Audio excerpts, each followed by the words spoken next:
subscribe to my channel. And also press this bell icon.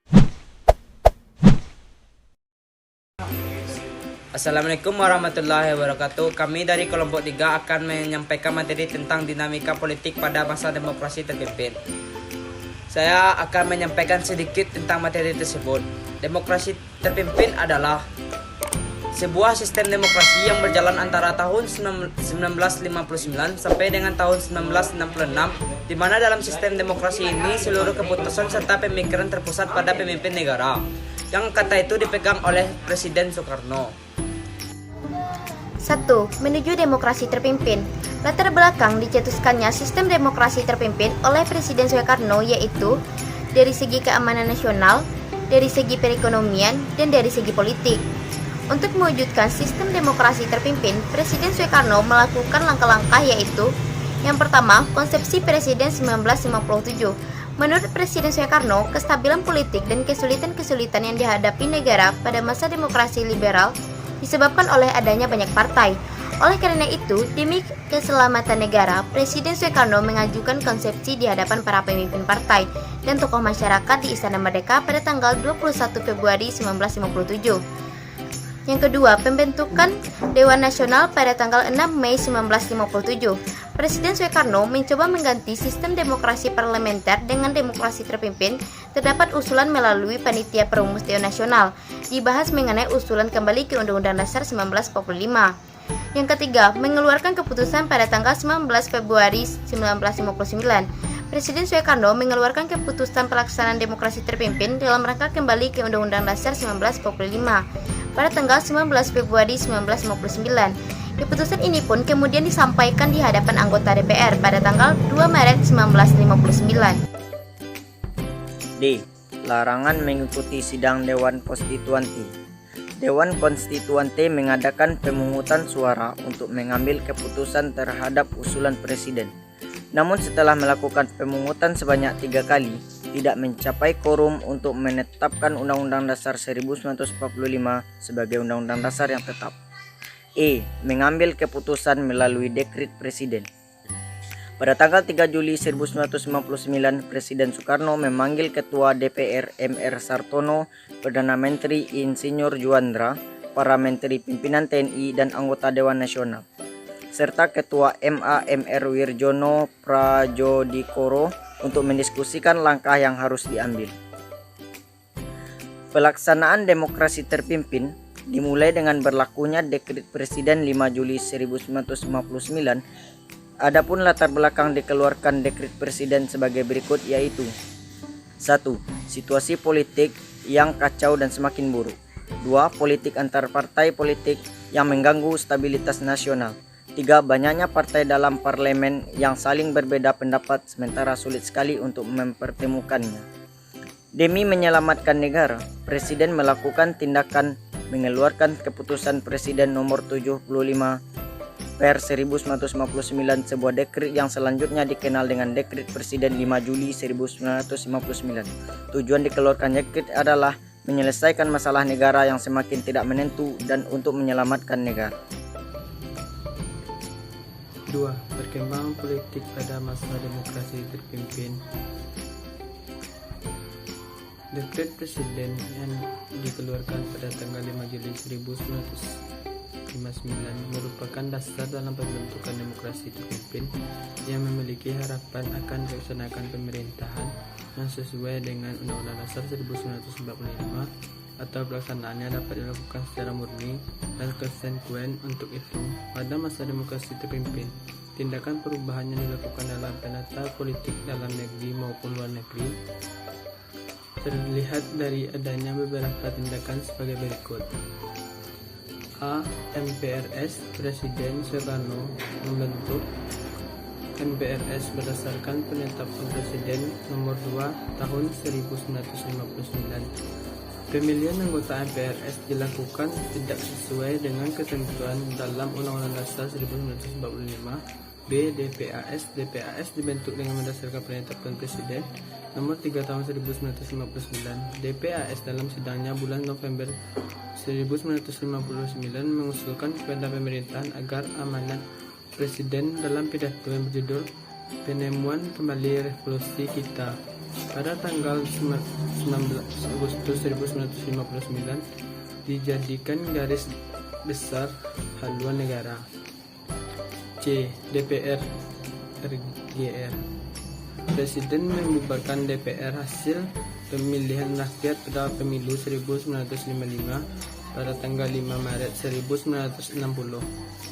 Hal ini disebabkan DPR Presiden membentuk DPR GR atau Dewan Perwakilan Rakyat Gotong Royong. Pada tanggal 10 Juli 1959, Soekarno mengumumkan kabinet baru yang disebut Kabinet Kerja.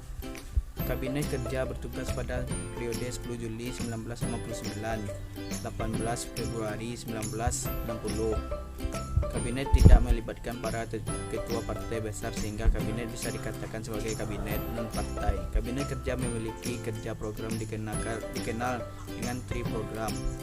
Adapun ketiga program yang dimaksud sebagai berikut. 1. Melengkapi sandang pangan rakyat dalam waktu yang singkat.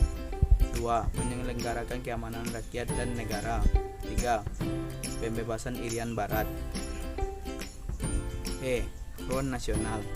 Untuk menegakkan pelaksanaan demokrasi terpimpin, Presiden Soekarno membentuk lembaga baru. Lembaga tersebut disebut Nasional. Lembaga tersebut dibentuk berdasarkan Perpres nomor 13 tahun 1959. Lembaga ini merupakan organisasi massa yang bertujuan menyatukan segala bentuk potensi nasional menjadi satu kekuatan, menyukseskan pembangunan nasional. F. Musyawarah. Pembantuan Pemimpin Revolusi MPPR.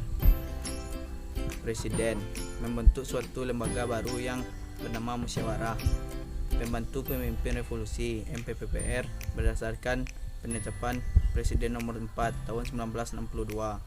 MPPR merupakan pembantu pemimpin besar revolusi PBR dalam mengambil kebijakan khusus dan darurat untuk menyelesaikan revolusi. Keanggotaan MPPR meliputi sejumlah menteri yang mewakili MPRS, DPR, GR, Departemen,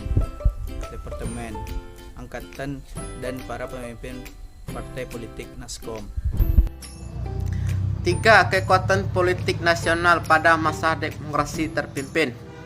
Ada 3 kekuatan politik pada masa demokrasi terpimpin, yaitu Presiden Soekarno, Partai Komunis Antara, Kekuatan Politik Militer Angkatan Darat, dan Partai Komunis Indonesia. Presiden Soekarno sebagai penyeimbang di antara keduanya. 4. Usaha pembahasan Irian Barat. Perjuangan yang dilakukan pemerintah Indonesia demi membebaskan Irian Barat dilakukan dengan berbagai upaya, baik dalam bentuk diplomasi, politik, ekonomi, bahkan dengan menggunakan senjata. A. Perjuangan melalui diplomasi salah satu jalan yang dianggap tidak akan memakan korban jiwa. Akibat pecahnya konflik bersenjata di antara kedua belah pihak adalah diplomasi. B. Perjuangan melalui ekonomi dan politik bentuk konfrontasi yang dilakukan antara lain JFK Bank menjadi Bank Indonesia pada tahun 1951 melarang maskapai penerbangan Belanda melakukan aktivitasnya di wilayah Indonesia, melarang beredarnya terbitan bahasa Belanda, pemogokan yang buruh pada perusahaan B sehingga Anda semua perwakilan konsuler Belanda di Indonesia dihentikan dan nasionalisasi secara pihak terhadap perubahan Belanda di Indonesia. C. Perjuangan dengan konfrontasi bersenjata. Perjuangan dengan jalan diplomasi, politik maupun ekonomi ternyata belum berhasil mengusir penjajah dari kawasan timur Indonesia ini, sehingga bangsa Indonesia mencoba alternatif lainnya dengan konfrontasi bersenjata. 5. Konfrontasi dengan Malaysia. Konfrontasi Indonesia-Malaysia atau yang lebih dikenal sebagai konfrontasi adalah sebuah peristiwa perang mengenai masa depan Malaya, Brunei, Sabah, dan Sarawak yang terjadi antara Federasi Malaysia dan Indonesia pada tahun 1662 sampai 1666. Pada tanggal 17 September 1963, hubungan diplomatik antara dua negara putus. Pada tanggal 3 Mei 1964, Presiden Soekarno mengeluarkan Dwi Komando Rakyat atau Dwikora, isinya sebagai berikut. Yang pertama, perhebat revolusi Indonesia. Yang kedua, bantu perjuangan revolusioner rakyat Malaya, Singapura, Sabah, Sarawak, dan Brunei untuk membubarkan negara boneka Malaysia. Konfrontasi antara Indonesia dan Malaysia membawa beberapa akibat sebagai berikut. Yang pertama, timbulnya politik poros Jakarta-Peking. Yang kedua, hilangkannya simpati Malaysia terhadap Indonesia. Yang ketiga, kerugian materi yang sudah dikeluarkan untuk biaya konfrontasi. Pada tanggal 7 Januari 1965, Malaysia diterima sebagai anggota tidak tetap Dewan Keamanan PBB. Karena PBB tetap menerima Malaysia menjadi anggota DECA pada tanggal 7 Januari 1965, dengan terpaksa Presiden Soekarno memutuskan Indonesia keluar dari PBB. Pernyataan resmi keluarnya pihak Indonesia dari PBB disampaikan melalui surat Menteri Luar Negeri Dr. Subandrio tertanggal 20 Januari 1965. Akibat keluarnya Indonesia dari PBB adalah Indonesia semakin terkucil dari pergaulan internasional.